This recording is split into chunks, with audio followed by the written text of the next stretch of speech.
بسم الله الرحمن الرحيم. إن الحمد لله نحمده ونصلي على رسوله الكريم، أما بعد. أعوذ بالله من الشيطان الرجيم. رب اشرح لي صدري ويسر لي أمري واحلل عقدة من لساني يفقه قولي. اللهم فقهنا في الدين وعلمنا التأويل. اللهم اجعلنا منهم الذين آمنوا وعملوا الصالحات وتواصوا بالحق وتواصوا بالصبر. أعوذ بكلمة الله التامات من شر ما خلق. بسم الله الذي لا يضر مع اسمه شيء في الأرض ولا في السماء وهو السميع العليم. আলহামদুলিল্লাহ, যাবতীয় প্রশংসা একমাত্র মহিয়ান ও গরিয়ান আল্লাহ রব্বুল আলমিনের জন্য, যে আল্লাহ রব্বুল আলমিন আমাদেরকে তার নিজ অনুগ্রহে মুসলিম পরিবারে জন্মগ্রহণ করার তৌফিক দান করে আমাদেরকে ধন্য করেছেন। সে আল্লাহ পাকের দরবারে আমরা শুকরিয়া জ্ঞাপন করছি। আলহামদুলিল্লাহ, অগণিত অসংখ্য দরুদ এবং সলাত বর্ষিত হোক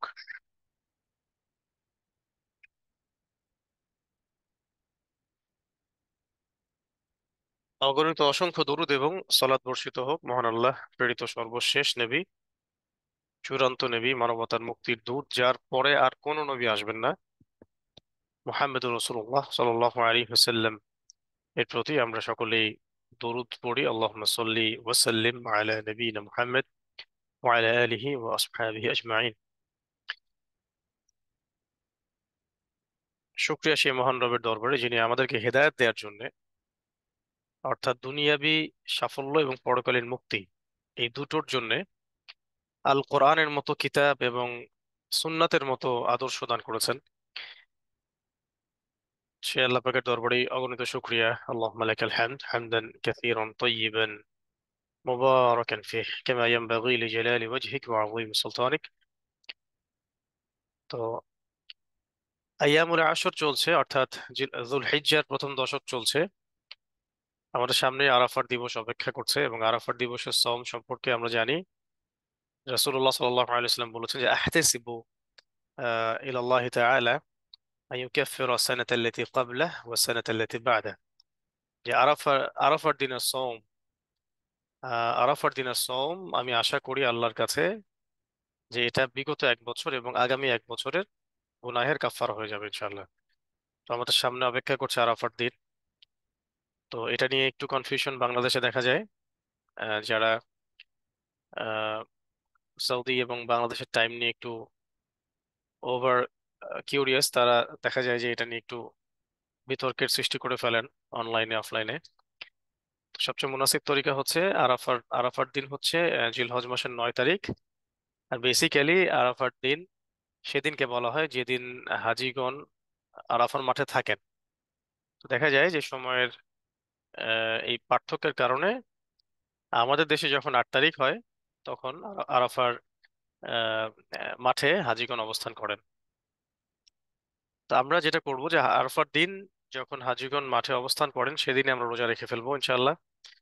এবং অবশ্যই তার পরের দিন আমাদের লোকাল টাইম অনুযায়ী 9 জিলহজ, সেদিনও আমরা সম রাখবো ইনশাল্লাহ। আমরা দুটো সম রাখবো ইনশাল্লাহ অন্তত।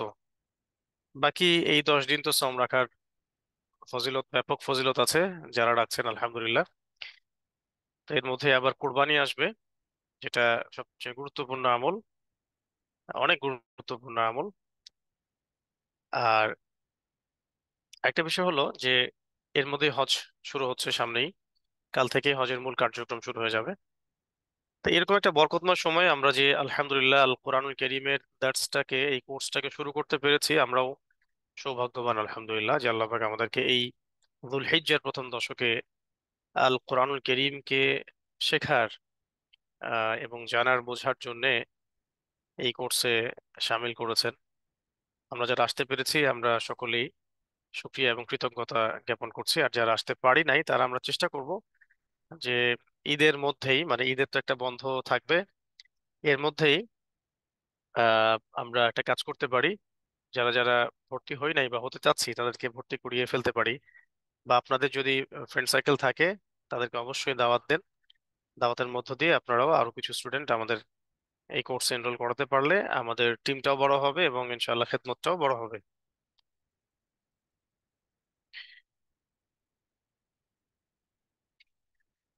তো দ্বিতীয় কথা হচ্ছে যে আমরা এখানে যারা ক্লাস করতে এসেছি, আমরা সবচেয়ে প্রাথমিক ক্লাসটা করছি আহ, কোরআন এবং ইসলাম শিক্ষার যে সিলেবাসটা আছে, মানে দিনিয়াত শিক্ষার যে সিলেবাসটা আছে, এই সিলেবাসের প্রথম ধাপ হচ্ছে বিশুদ্ধ করে আল কোরআন তিলাওয়াত করতে শেখা। এটা একটু বুঝে নেবেন। ইসলামের যে জ্ঞান, ইসলাম সম্পর্কে জানার জন্য, ইসলাম মানার জন্য, বোঝার জন্য, ইসলামের দাওয়াতের জন্য, বা ইসলাম প্রচার প্রসার প্রতিষ্ঠা, এগুলো তো অনেক বড় শব্দ। তো এগুলোর প্রথম যে ধাপটা, প্রথম যে স্টেপটা, সেটাই হচ্ছে আল্লাহ পাকের কিতাবুল্লাহ আল কোরআনকে বিশুদ্ধ করে তিলাওয়াত করতে শেখা। এটা প্রথম স্টেপ। এরপরে আসে আল কোরআনের মুখস্থ করা বা হিফজ করা। ঠিক আছে, বিশুদ্ধ করে তিলাওয়াত করলেই তো আপনি মানে হিফজ করতে পারবেন, আদারওয়াইজ তো আপনি হিফজ করতে পারবেন না। আর তিলাওয়াত যদি তাজবিদের সাথে না শিখেন বা না শিখি আমরা, তাহলে তো আমরা ফ্লুয়েন্টলি পড়তেই পারবো না। পড়তেই না পারলে হিফজ করার কোনো প্রশ্নই উঠছে না। তৃতীয় স্টেজে গিয়ে আরবি ভাষা, সাহিত্য, ব্যাকরণ শিখতে হয়। এর মধ্য দিয়ে তখন কোরআনুল কারীম পড়লে আপনি এর অর্থ বুঝতে পারবেন। এটা পরের ধাপ। এটার কোর্সও আমাদের এখানে আছে, সামনে আসবে ইনশাল্লাহ আরো বড় পরিসরে। সেটা হলো তাদাব্বুরে কোরআন। তাদাব্বুরে কোরআন। তো কোরআনের রিসাইটেশন কোর্সটা তো তাদের জন্য যারা একেবারেই কোরআন কখনোই পড়েন নাই বা পড়তে পারেন না, যারা কনফিউশন আছে সহি হয় কি নাকি ভুল হয়, তাদের জন্য আরো সুন্দর করে সংশোধন করার জন্য এই কোর্সটা। আর তাদাব্বুরে কোরআন হচ্ছে তাদের জন্য যারা কোরআন পড়তে পারেন, মাশাআল্লাহ ভালোই পড়তে পারেন, বা কেউ কেউ হিফজও করেছেন, এখন কোরআনের অর্থ বুঝতে চান আরবি ভাষা এবং ব্যাকরণ ব্যাকরণ শিখে, তাদের জন্য কোরআনের কোর্স হচ্ছে তাদাব্বুরে কোরআনুল কারীম। ঠিক আছে। আর এরপরে আপনি বা আমরা চলে যাব ইনশাআল্লাহ আস্তে আস্তে আহ তুলনামূলক আরবি ভাষা শিক্ষার কোর্সে, তারপরে আকীদা শিক্ষার কোর্সে, তারপরে হাদিসের কোর্স আলাদা, সিরাতের কোর্স আলাদা, তারপরে ইসলামের ইতিহাসের কোর্স আলাদা। ঠিক আছে, ফরজে আইনের যে কোর্স সেটা আলাদা। তারপরে men's diploma in Islamic studies এবং women's diploma in Islamic studies, এই কোর্সগুলো যদি আমরা করতে পারি, আশা করি যে আহ 1 বছর 2 বছর সময় লাগবে সব মিলিয়ে এগুলো করতে সর্বোচ্চ। 2 বছর পরে আপনি আপনার অবস্থানটাকে যাচাই করতে পারবেন যে 2 বছর আগে আপনার যে যোগ্যতা, যে দিনের বুঝ জ্ঞান, এটা এবং 2 বছর আগের যে দিনের বুঝ জ্ঞান যোগ্যতা, এর মধ্যে অনেক পার্থক্য আপনি নিজেই পরিলক্ষিত করবেন। তো আমরা যেহেতু প্রথম ধাপে আজকে পা দিয়েছি, তো আমরা যেন মনে না করি যে এটাই আমাদের অনেক কিছু, আমরা মনে করব যে এটা আমাদের শুরু, এটা আমাদের কেবল শুরু। তো এই জন্য আমরা কয়েকটা বিষয় মাথায় রাখবো। 1 নম্বর হচ্ছে যে আমরা সময়কে মূল্যায়ন করব। 2 নম্বর হলো রেগুলার ক্লাস অ্যাটেন্ড করার চেষ্টা করব অবশ্যই। কোনো কারণে ক্লাস মিস হয়ে গেলে আমরা রেকর্ড কপি দেখে ক্লাস কভার করে নিব নিজের তাগাদায়। নিজের তাগাদায় রেকর্ড কপি দেখে ক্লাস কভার করব। গ্রুপের মধ্যে রেকর্ডের লিংক দিয়ে দেওয়া হবে। আর যদি কোনো কারণে আমি বা অন্য টিচারগণ, আমাদের তো ব্যাকআপ টিচার আছেনই, ইন কেস যদি কোনো কারণে আমি আহ, সফরে থাকি বা ব্যস্ত থাকি, সেক্ষেত্রে ব্যাকআপ ক্লাস দেওয়ার জন্য আমাদের টিচাররা থাকবেন, তারাও ইনশাআল্লাহ আপনাদেরকে পড়াবেন। আর 4 নম্বর বিষয়টা হলো যে অলসতাকে প্রশ্রয় দিব না কোনো অবস্থাতেই, কারণ কোর্সটা কিন্তু খুব শর্ট টাইমের কোর্স। উইদিন 2 থেকে 3 মাস, 3 মাসের মধ্যেই আমাদের কিন্তু তাজবিদের সাথে কোরআন শিক্ষার ব্যাপারটা শিখে ফেলবো ইনশাল্লাহ আমরা। তাই সর্বমোট কয়টা ক্লাস হতে পারে 3 মাসে? 3 × 36, ধরেন যে 35টা ক্লাস হতে পারে ইন ইন ইন টোটাল। তার মধ্যে আপনাদের মাসিক পরীক্ষা আছে। মাসিক পরীক্ষা হবে মোট দুটা, মানে দুটা পরীক্ষা মাসিক। আর 3 নাম্বারটাতে ফাইনাল পরীক্ষা হবে। তো আবার 3টা পরীক্ষার মার্ক যোগ করে আমরা কিন্তু ফার্স্ট সেকেন্ড থার্ডও করতে পারি। এটা একটা আমাদের পলিসি আছে। অথবা এমন হতে পারে যে যারা প্রথম 2টা পরীক্ষায় ভালো করেন নাই, তাদেরকে কিন্তু ফাইনালে সুযোগ দেওয়া নাও হতে পারে, অথবা দেয়া হলেও মার্ক কিন্তু কমে যাবে।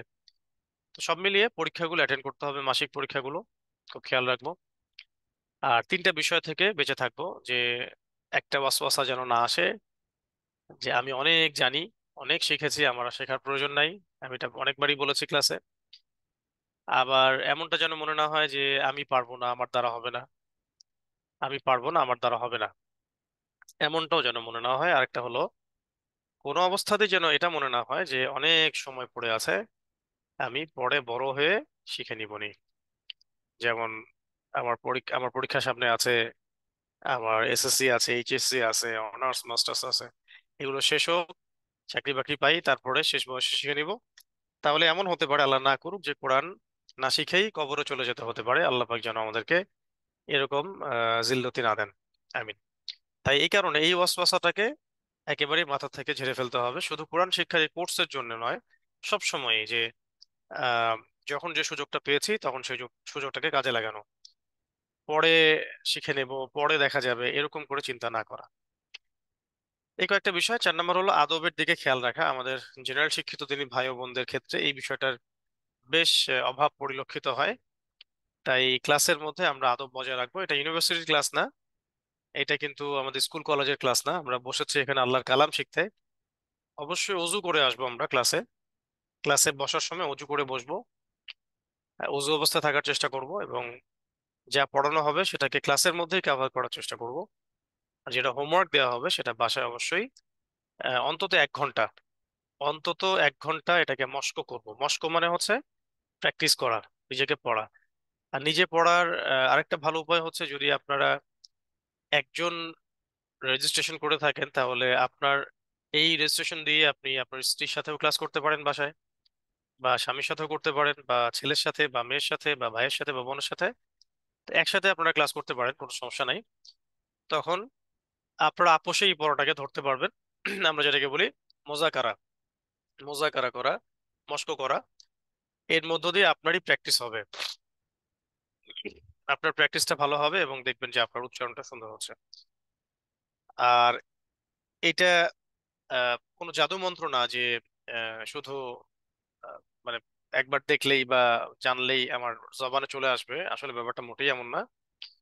যত বেশি প্র্যাকটিস করা হবে, যত বেশি মস্কো করা হবে, মানে যে যত বেশি প্র্যাকটিস করবেন তার জবানে অক্ষরগুলো, শব্দগুলো, নিয়মগুলো সুন্দরভাবে আসবে। এটাই স্বাভাবিক।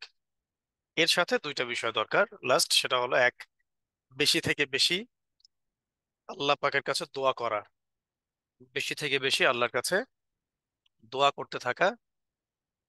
এই দোয়াটা তো আমি শিখিয়ে দিলাম প্রথমে, রব্বি ইশরাহ লি সদরি ওয়া ইয়াসসির লি আমরি ওয়াহলুল উকদাতাম মিন লিসানি ইয়াফকাহু কওলি। আরেকটা হলো রব্বি জিদনি ইলমান, রব্বি জিদনি ইলমান। এই দোয়াগুলো আমরা বেশি বেশি করব। এছাড়াও যে কোনো সময় হাত উঁচু করে আল্লাহ পাকের কাছে দোয়া করা যায়, যে আল্লাহ আমার জন্য কোরআনকে সহজ করে দাও, যেন আল্লাহ আমি তোমার কালাম শিখতে পারি এবং তোমার কালামের উপর দক্ষ হতে পারে। ঠিক আছে, আমি যেন তোমার কালামের একজন দক্ষ স্টুডেন্ট হতে পারি, তালেব হতে পারি, এবং অন্যকেও ওটা শেখাতে পারি, এবং দিনের খেদমত করতে পারি। এই দোয়াগুলো করতে থাকা এবং চেষ্টা করতে থাকা। চেষ্টা, দোয়া, সবর। চেষ্টা, দোয়া, সবর। চেষ্টা, দোয়া, সবর, আদব। বেশ কয়েকটা পয়েন্ট বলেছি আজকে আমি। চেষ্টা, দোয়া, সবর, আদব। আদব, ঠিক আছে। আর ওই যে তিনটা ওয়াসওয়াসায় না পড়া, তিনটা ওয়াসওয়াসায় না পড়া। কোন তিনটা? আমি পারি না, আমার দ্বারা হবে না। একটা হলো কি, আমি অনেক পারি, আমার আর শেখার দরকার নাই। 3 নম্বর হলো সময় পড়ে আছে, পরে শিখে নেব। ঠিক আছে। আল্লাহ পাক আমাদের সবাইকে এই বিষয়গুলো, একটু প্রাথমিক কিছু কথা বললাম, এগুলো মাথায় রাখার তৌফিক দান করেন। আজকে তো আমরা আসলে মূল পড়া হয়তো যেতে পারছি না, আমাদের ওই ইশার সলাতও আছে সামনে। তবে আজকে চাচ্ছিলাম যে ক্লাসটা শুরু হয়ে যাক, ঈদের আগে হয়তো আরো একটা ক্লাস নেওয়ার সুযোগ হতে পারে ইনশাল্লাহ। আর না হলে ঈদের পর থেকে আমরা অবশ্যই ইনশাআল্লাহ তাআলা বিইজনিল্লাহ রেগুলার ক্লাস শুরু করব ইনশাআল্লাহ। তখন কিন্তু কোনোভাবেই ক্লাসে মিস দেওয়া যাবে না। ওকে। আর যদি যে কোনো প্রবলেম আপনাদের দাঁড়ায়, সেই প্রবলেমগুলো সলভ করার জন্য আমাদের কিন্তু ছেলে এবং মেয়েদের আলাদা আলাদা গ্রুপ থাকবে। ছেলে এবং মেয়েদের আলাদা আলাদা স্বতন্ত্র গ্রুপ থাকবে, যেখানে আপনারা মস্কো করবেন এবং সেখানে পড়া শোনাতে পারবেন। ভয়েস রেকর্ড করে পড়াগুলো পাঠাবেন। আমাদের ওস্তাজা থাকবেন মেয়েদের ক্ষেত্রে, ছেলেদের ক্ষেত্রে গ্রুপে ওস্তাজ থাকবেন। ঠিক আছে। ছেলেদের ক্ষেত্রে ওই মস্কো গ্রুপগুলোতে, প্র্যাকটিস গ্রুপগুলোতে ছেলে ওস্তাদ থাকবেন, পুরুষ ওস্তাদ থাকবেন। মেয়েদের ক্ষেত্রে আমাদের দিনী বোনরা আছেন, ওস্তাদারা আছেন, তারাও থাকবেন। তারা আপনাদের পড়াগুলো শুনবেন এবং শুনে যার যেখানে কারেকশন সেটা করে দেবেন। ঠিক আছে ইনশাআল্লাহ। তো আমরা এখন যে বিষয়টা নিয়ে কথা বলতে যাচ্ছি সেটা হলো আল কোরআনুল কারীম। মানে কেন শিখবেন বা এটা কি, শিখতে হবে কেন, এর হকগুলো কি কি। এক নাম্বার হচ্ছে আল কোরআনুল কারীম আমাকে শিখতে হবে এই কারণে যেটা আল্লাহ রাব্বুল আলামিন আমার উপরে শেখাটাকে ফরজ করেছেন। প্রথম কথা, আল্লাহ রাব্বুল আলামিন আল কোরআনুল কারীম শেখাটাকে আমার উপরে ফরজ করেছেন কোথায়? তলাবুল ইলমি ফরিদাতুন আলা কুল্লি মুসলিমিন। তলাবুল ইলমি ফরিদাতুন আলা কুল্লি মুসলিমিন, এটা একটা হাদিস ইবনে মাজাহ শরীফের। এখানে আল্লাহ রাব্বুল আলামিন তার নবী মুহাম্মদ সাল্লাল্লাহু আলাইহি ওয়াসাল্লামের মাধ্যমে জানিয়েছেন যে জ্ঞান অর্জন করা, দ্বীনের জ্ঞান অর্জন করা আল্লাহ পাক প্রত্যেক বালেগ নরনারীর উপরে ফরজ করেছেন। আর দ্বীনের জ্ঞান অর্জন শুরুই হয় আল কোরআন থেকে, সেই হিসেবে আল কোরআন শেখাটা আমাদের সকলের উপরে ফরজ। এক নাম্বার। দুই নম্বর কথা হচ্ছে যে আল কোরআন আল্লাহ পাকের কালাম।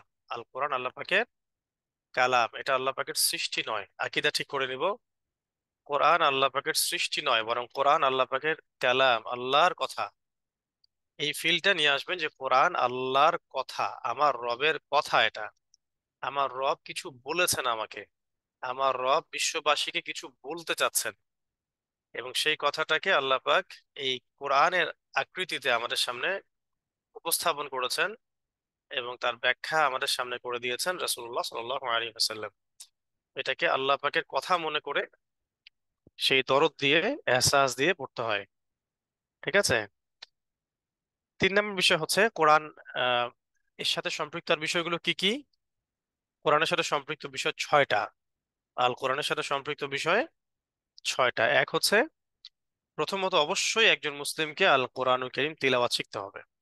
এটা শিখতে হবেই, যে কোনো উপায়ে হোক না কেন আপনাকে শিখতে হবেই। যদি আমরা কোরআন না শিখে অন্য পড়াশোনা করতে থাকি, মানে কোরআনকে গুরুত্ব দিচ্ছি না, কোরআন তেলাওয়াতকে গুরুত্ব দিচ্ছি না, দিনের ফরজ জ্ঞান, দিনের ফরজ যে ইলম, এই ইলমটাকে আমি মোটেই গুরুত্ব দিচ্ছি না, কিন্তু দুনিয়াবি পড়াশোনাকে আমি অনেক গুরুত্ব দিচ্ছি, এই দৃষ্টিকোণ থেকে দুনিয়াবি ওই পড়াশোনা হারাম।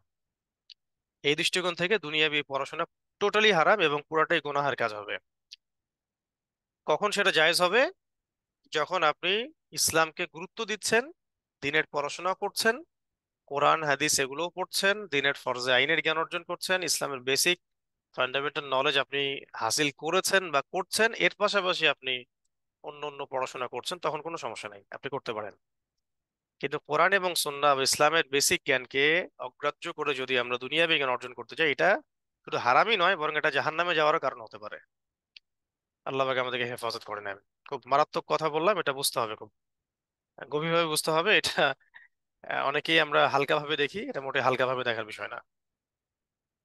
ঠিক আছে। যদি আমরা কোরআনকে অবজ্ঞা করে বা অলসতা করে একদমই হেলায় ফেলায় মূল্যায়ন না করে দুনিয়াবি পড়াশোনার দিকে ঝুঁকে থাকি, ওই পড়াশোনাটা তখন হারাম বলে গণ্য হবে। যত বড়ই ডক্টর আপনি হয়ে যান বা ইঞ্জিনিয়ার হয়ে যান না কেন, বরং ওটার ওটার পরবর্তী যে রিজিকটা সেটাও হারাম হয়ে যেতে পারে, যদি আপনি এই সময়টুকুর মধ্যে ইসলাম, কোরআন, হাদিস এগুলোর জ্ঞানটাকে আবার রিগাইন না করেন। মোট কথা, গুরুত্ব দিচ্ছেন কোনটাতে সেটা সবচেয়ে বড় বিষয়।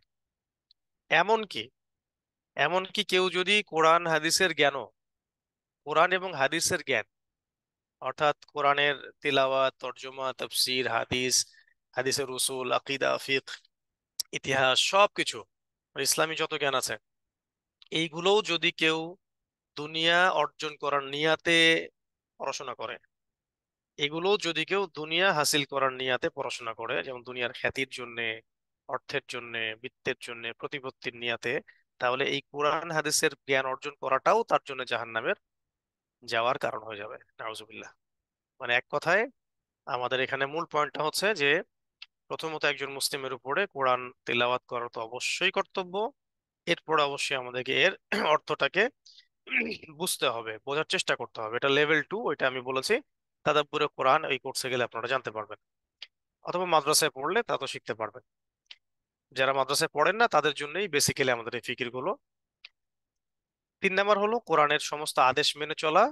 এটা একটা বড় হক, কোরআনের একজন মুসলিমের দায়িত্বের মধ্যে পড়ে, কর্তব্যের মধ্যে পড়ে। 4 নাম্বার সমস্ত নিষেধগুলো বর্জন করা। 5 নাম্বার এর দাওয়াত, কোরআনের দাওয়াতকে মানুষের কাছে পৌঁছে দেওয়া। 6 নাম্বার কোরআনের বিধান, আইন, শাসন, এটাকে বাস্তবায়নের জন্য জাতিগত প্রচেষ্টা, ঐক্যবদ্ধ একটা প্রচেষ্টা। এটাও হলো কোরআনের অন্যতম একটা হক। তো এই হকগুলো আদায় করলে পরে আমরা প্রকৃত মুসলিম হতে পারবো ইনশাআল্লাহ। তখন কোরআন আমাদের পক্ষে সাক্ষী দিবে কিয়ামতের মাঠে, এবং ইনশাআল্লাহ আমরা জান্নাতে যাব ইনশাআল্লাহ। আর যদি এই হকগুলো আমরা আদায় না করি, তাহলে কাল কিয়ামতের মাঠে কোনো সন্দেহ নাই, মানে absolutely no doubt about it, যে কোরআন আমাদের বিপক্ষে সাক্ষী দিবে আল্লাহর সামনে, নাউজুবিল্লাহ। এবং এই সাক্ষীর ফলশ্রুতিতে ওই বান্দাগুলো জাহান্নামে যাবে, কোনো সন্দেহ নেই। নাউজুবিল্লাহ মিন যালিক। এইগুলো হলো বেসিক্যালি কোরআন সংক্রান্ত আমাদের কিছু কথা। তো আমরা কোন লেভেলে আছি? আমরা এখন কোরআনের ওই প্রথম ধাপে এসেছি। এটা আল্লাহ পাকের কাছে বড় শুকরিয়া যে আমরা আসতে পেরেছি। যদিও বা আমাদের এই ধাপে আসা উচিত ছিল যখন আমাদের বয়স 7 বছর থেকে 10 বছর। যখন আমাদের বয়স ছিল 7 থেকে 10 বছর, তখনই আমাদের এখানে আসা উচিত ছিল। এটা আফসোস থাকতে হবে মনের মধ্যে যে আমি আসতে পারি নাই। আফসোস থাকলে পরেই আমরা এই সময়টাকে মূল্যায়ন করব, সুযোগটাকে মূল্যায়ন করব। যার মধ্যে এটা নিয়ে কোনো আফসোসই নাই, তাকে আপনি 1000 বছর হায়াত দিলেও সেভাবেই হেলায় ফেলায় জীবনটা কাটাই দিবে। সিরিয়াস হবে না কখনো এটা নিয়ে। আফসোস থাকা চাই। আল্লাহ পাক আমাদেরকে সেই আহ, মানে যে তারা ওখান থেকে ভালো করার, এখন থেকে ভালো করার শেখার তৌফিক দান করেন, আমিন। আরেকটা বিষয় হলো, এরপরে আমি বলতে চাই যে নিয়াতটাকে বিশুদ্ধ রাখতে হবে। আমরা এখানে কোর্স করছি সার্টিফিকেটের জন্য নয়, টপ 10 হব, প্রাইজ পাবো, এটা মূল উদ্দেশ্য না। এটা আমরা দিব, এটা আমাদের উৎসাহিত করার জন্য, বাট এটা আমাদের উদ্দেশ্য না। আমরা এখানে এসেছি সেটা সবাই মিলে একসাথে আল কোরআনুল কারীমটাকে বিশুদ্ধ করে শিখতে পারি। আপনাদেরকে শেখালে আমার নেকি হবে, আপনারা শিখলে আপনাদের নেকি হবে, এবং আপনারা শিখে যখন অন্যকে শেখাবেন, তখন আপনারও নেকি হবে, আমারও নেকি হবে। এবং দিন ইসলামের খেদমত হবে, আল্লাহর দিনের খেদমত হবে, কোরআনের খেদমত হবে। তো এইগুলো কালকে আমাদের মাঠে আমাদের মিজানের পাল্লায় উঠবে। এটা হলো আমাদের উদ্দেশ্য। ঠিক আছে? ওকে। আর প্রত্যেকটা বিষয়ের একটা ফর্মালিটিস থাকে, প্রসেসিং থাকে। পুরো প্রজেক্টটাকে চালানোর জন্য আমাদের অ্যাডমিনিস্ট্রেশন, আমাদের এই এই টেকনোলজি, মাসিক খরচ, টিচার্স পেমেন্ট, অনেক কিছু ব্যাপার থাকে একটা অফিস সাজিয়ে নিতে, একটা একটা মাদ্রাসা চালাতে। এইটার খরচাপাতি এসব কিছু মেটানোর জন্য আমরা একটা ন্যূনতম একটা ফিজ রেখেছি। এটা এই উদ্দেশ্যে না যে শেখানোর বিনিময়ে আমরা টাকা নিচ্ছি, কখনোই না। বরং আমরা চাচ্ছি এই পুরো প্রজেক্টটা যেন সুন্দর মতো চলে। আমাদের এখানে যারা কাজ করছেন, অনেক টিচার আছেন, অনেক স্টাফ আছেন, অনেক অনেক টেকনোলজিক্যাল খরচও আছে, সবকিছু মিলিয়ে এটা যেন সুন্দর ফ্লোতে চলতে থাকে। এই কারণে আমরা প্রত্যেকটা ব্যাচেই মিনিমাম একটা ফিস রেখেছি। আরেকটা বিষয় আমাদের অভিজ্ঞতা থেকে আমরা দেখেছি যে যখন আমরা বিনামূল্যে কোরআন শিক্ষা কার্যক্রম চালাতাম বা চালিয়েছিলাম দীর্ঘদিন, তখন মানুষ আগ্রহ সহকারে পড়তো না, এটাকে ফ্রি বলে মূল্যায়ন করতো। জানি না কেন এই সাইকোলজিক্যাল ব্যাপারটা মানুষের মধ্যে কাজ করছে বা করে। সো ওভারঅল এই জন্য আপনাদের এই পুরো কোর্সটার মধ্যেই সামান্য কিছু ফিস রাখা হয়েছে, এবং টপ 10 যারা হবেন তাদেরকে ইনশাল্লাহ আমরা এখান থেকে পুরস্কৃতও করবো ইনশাল্লাহ। ওকে, ফাইন। এখন আসেন যে এখন আমরা কয়েকটা হাদিস বলে আজকের ক্লাসটা আপনাদেরকে গুছিয়ে দিব। সেটা হলো, 1 নাম্বার একটা হাদিস আমি পড়ছি। এই হাদিসটা এসেছে বুখারী শরীফে, উসমান রাদিয়াল্লাহু আনহু থেকে বর্ণিত। রাসূলুল্লাহ সাল্লাল্লাহু আলাইহি ওয়াসাল্লাম ইরশাদ করেছেন, খায়রুকুম মান তাআল্লামাল কুরআন ওয়া আল্লামা। কেন আমরা কোরআন শিখবো, এই এই বিষয়টা বোঝানোর জন্য আমি হাদিসগুলো বলছি। কেন আমরা কোরআন শিখবো, কেন কোরআন শেখার দরকার। এমনিতে আমরা বুঝতেই পারছি যে কোরআন শিখলে নেকি হবে, ফজিলত হবে।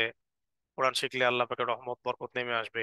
কোরআন দিয়ে যদি আমরা সমাজ, রাষ্ট্র, পরিবার, ব্যক্তি এগুলো সব তুলতে পারি, তাহলে আহ সামাজিক কাঠামোটাও সুন্দর হবে, অন্ধকার দূরীভূত হবে, আলোকিত সমাজ প্রতিষ্ঠা হবে। এটা তো আমরা বুঝতেই পারছি। কিন্তু হাদিস থেকে কিছু স্পেসিফিক আমি পয়েন্টগুলো আপনাদের সামনে উপস্থাপন করছি।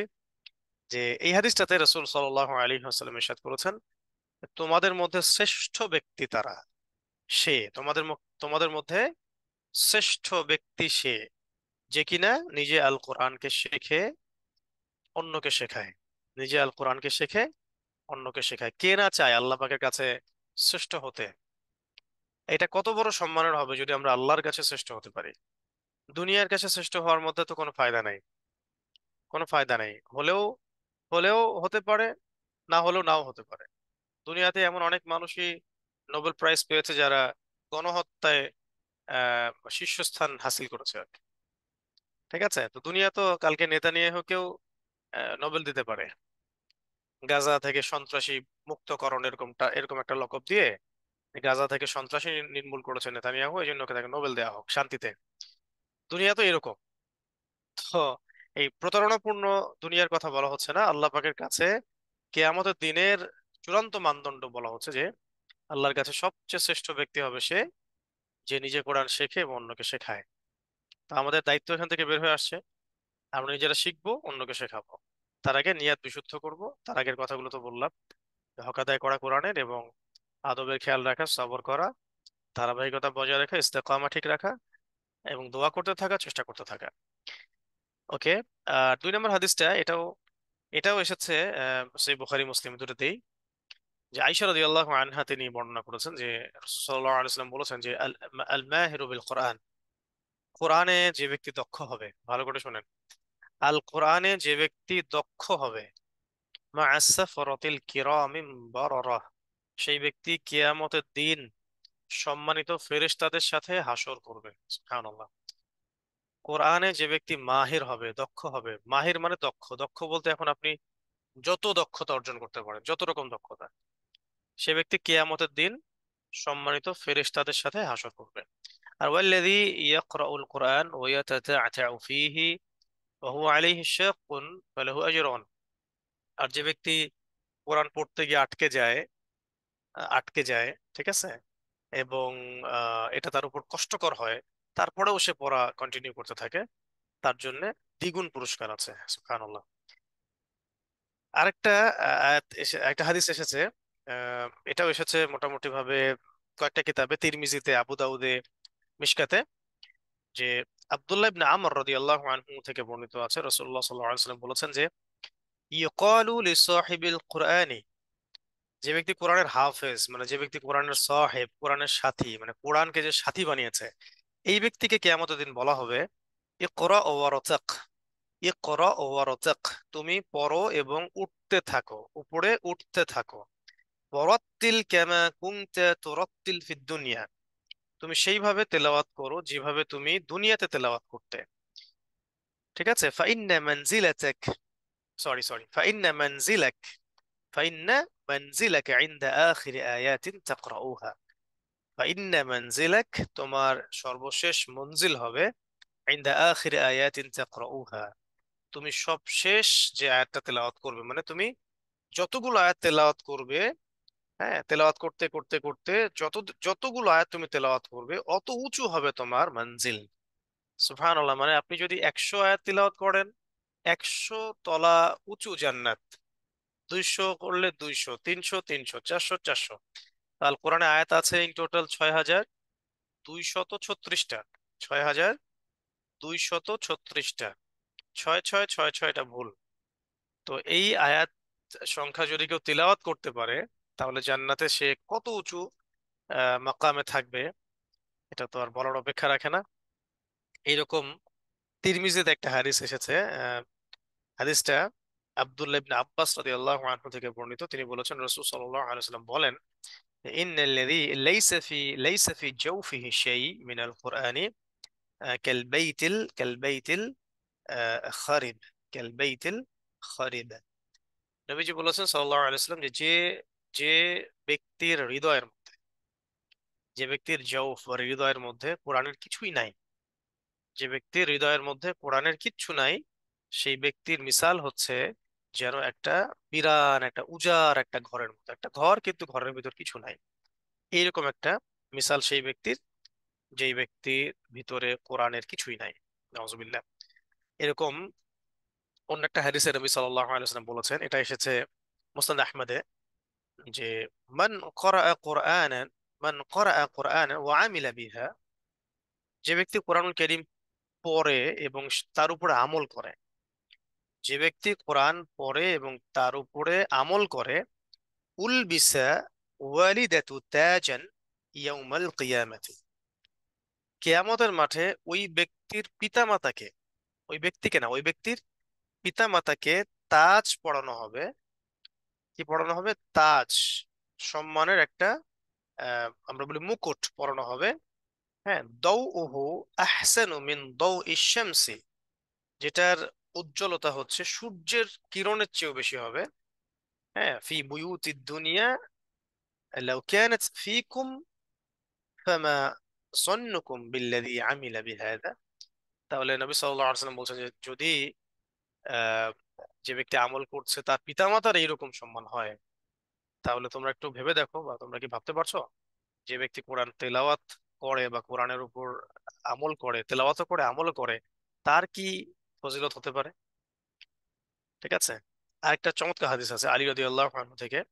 রাসূল সাল্লাল্লাহু আলাইহি ওয়াসাল্লাম বলেছেন যে মান করা কোরআনান, যে ব্যক্তি কোরআন তেলাওয়াত করে, তেলাওয়াত করেছে, অথবা এভাবে বলা যায় যে ব্যক্তি কোরআন তেলাওয়াত করেছে বা কোরআন শিখেছে বা কোরআন তেলাওয়াত করে, তারপরে ফাস্তাযহারাহু ফাআহাল্লা হালালাহু ওয়া হাররামা হারামাহু, এবং কোরআনকে মুখস্থ করে, তেলাওয়াত করে, মুখস্থ করে, কোরআনের হালালকে হালাল জানে, হারামকে হারাম জানে। চারটা কাজ, যে ব্যক্তি কোরআন তেলাওয়াত করে, হিফজ করে, হালালকে হালাল জানে, হারামকে হারাম জানে, আদখালাহুল্লাহু বিহিল জান্নাহ, আল্লাহ রাব্বুল আলামিন তাকে এর বদৌলতে জান্নাতে প্রবেশ করাবেন। ওয়াশাফাআহু ফি আশরাতিন মিন আহলি বাইতিহি, এবং তার আহলে বাইত, তার আত্মীয় স্বজন বংশধরদের মধ্যে 10 জনের জন্য আল্লাহ পাক তার সুপারিশ কবুল করবেন, তার সুপারিশ কবুল করবেন। কোন 10 জন? কুল্লিহিম কদ ওয়াজাবাত লাহুন নার, এমন 10 জন যাদের উপরে জাহান্নাম অবধারিত হয়ে গিয়েছিল, এইরকম 10 জন ব্যক্তিকে তিনি সুপারিশ করবেন, তাদের পক্ষে সুপারিশ করবেন। ঠিক আছে।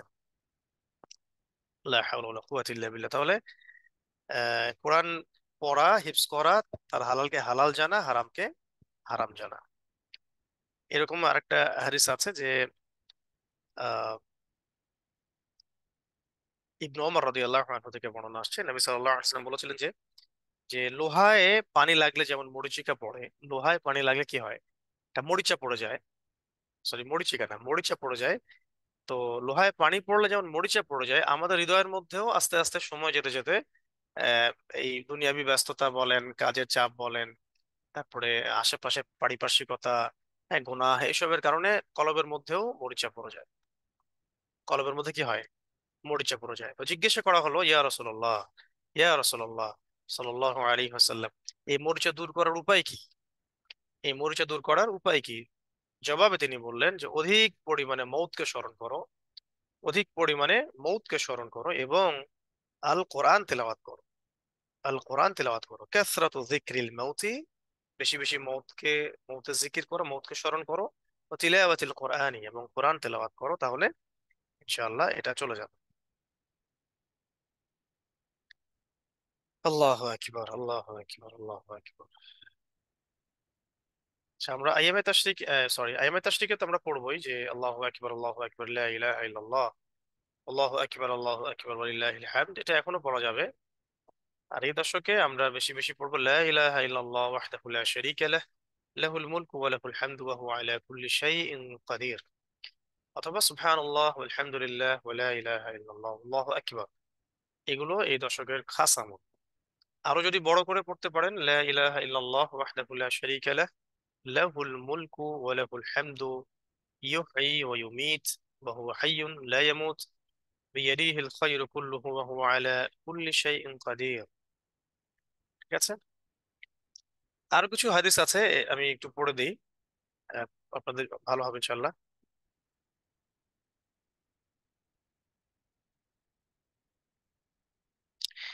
আবু মুসা রাদিয়াল্লাহু আনহু থেকে বর্ণিত আছে, রাসূলুল্লাহ সাল্লাল্লাহু আলাইহি ওয়াসাল্লাম ইরশাদ করেছেন যে 3 শ্রেণীর মানুষের কথা বলা হয়েছে। 3 শ্রেণীর মানুষ: এক, বৃদ্ধ মুসলমান; এক হচ্ছে বৃদ্ধ মুসলমান। দুই, কোরআনের বাহক। বাহক বলতে হাফেজ, আলেম, কারি, মুফাসসির ইত্যাদি। ঠিক আছে, যারা তাদের সীমা লঙ্ঘনও করে না এবং কোরআন থেকে দূরে অবস্থানকারীও নয়। তারা তারা কোরআন নিয়ে সীমা লঙ্ঘনও করে না এবং দূরে অবস্থানকারীও নয়। হাফেজ, আলেম, কারি, মুফাসসির ইত্যাদি। তাহলে 1 নম্বর বৃদ্ধ মুসলমান, 2 নম্বর হচ্ছে কোরআনের বাহক, 3 নম্বর হচ্ছে ন্যায়পরায়ণ বাদশা। ন্যায়পরায়ণ বাদশা, এই 3 শ্রেণীর মানুষকে সম্মান করা মানে হচ্ছে আল্লাহ পাককেই সম্মান করা। সুবহানাল্লাহ।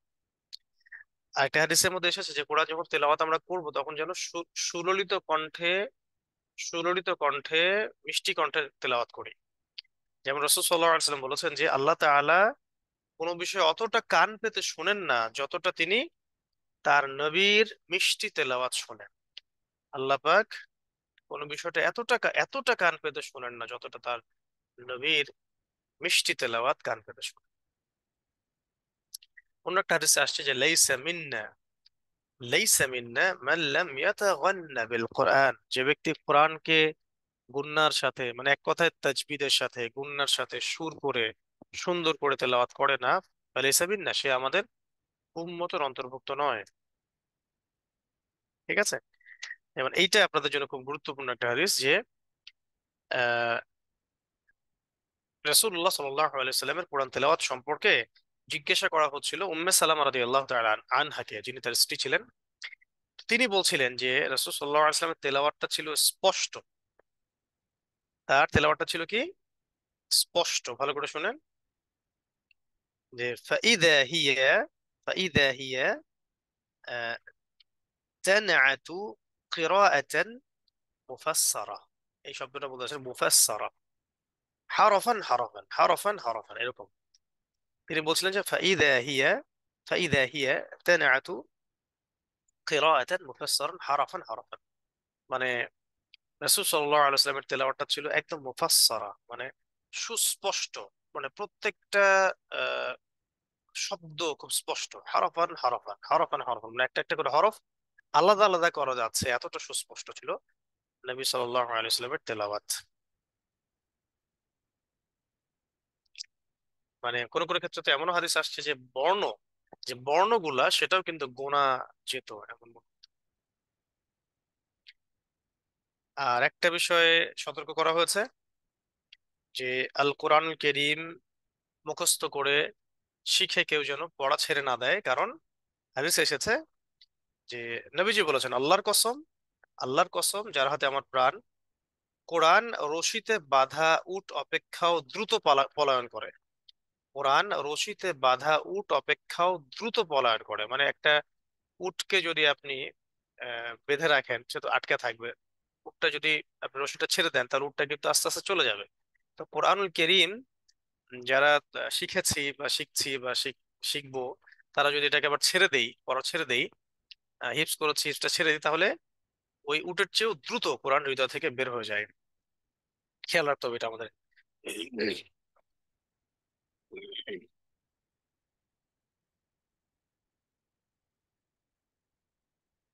আরেকটা মারাত্মক হাদিস, সেটা দিয়ে শেষ করি, আর দুইটা হাদিস বলবো ইনশাআল্লাহ। আস্তে আস্তে আমরা আলোচনা বাড়াবো ইনশাআল্লাহ। আজকে শুরু করলাম কেবল আমরা।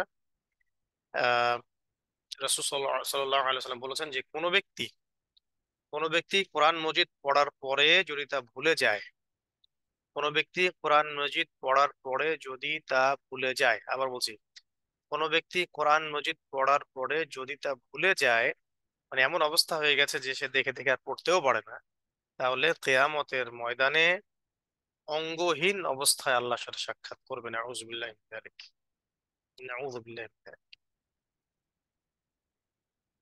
নাউযুবিল্লাহি মিন যালিক। রাসূলুল্লাহ সাল্লাল্লাহু আলাইহি ওয়াসাল্লাম একটা হাদিসে বলেছেন, হে কোরআনের ধারক বাহকরা, হে কোরআনের ধারক বাহকরা, তোমরা কোরআনকে বালিশ, বালিশ মানে হেলান দেওয়ার বস্তু বানিও না।